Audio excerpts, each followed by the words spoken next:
Hello, welcome to the Boeing Packet Resource videos number 2. This is a video about legato bow strokes. Now, in string world, legato means two separate things.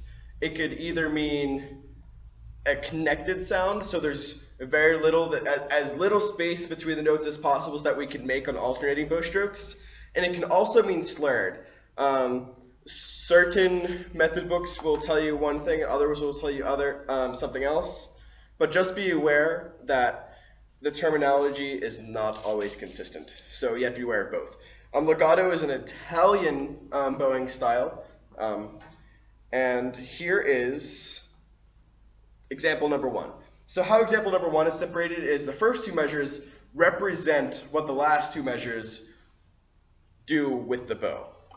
So the last two measures, I'm doing lots of stuff with my fingers, but the bow is very consistent. So 1, 2, 3, 4, 1, 2, 3, 4.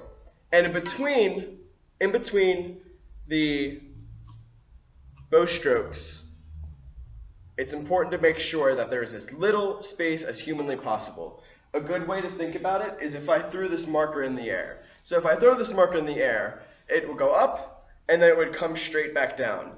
Now there's a minuscule amount of time that this marker will technically not be moving because it's in equilibrium. The bow stroke works the same way. So up and down, okay? So that's how we have to think about legato bow strokes. Down and up. Down and up.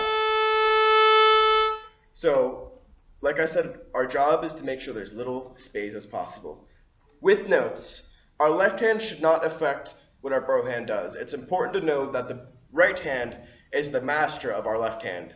What that means is our bow makes the sound, all this does is change the pitch.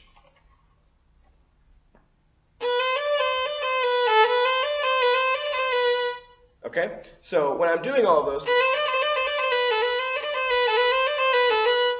I just made that up, but it didn't affect what my bow was doing. My bow doesn't speed up and slow down for the notes, it was just very consistent.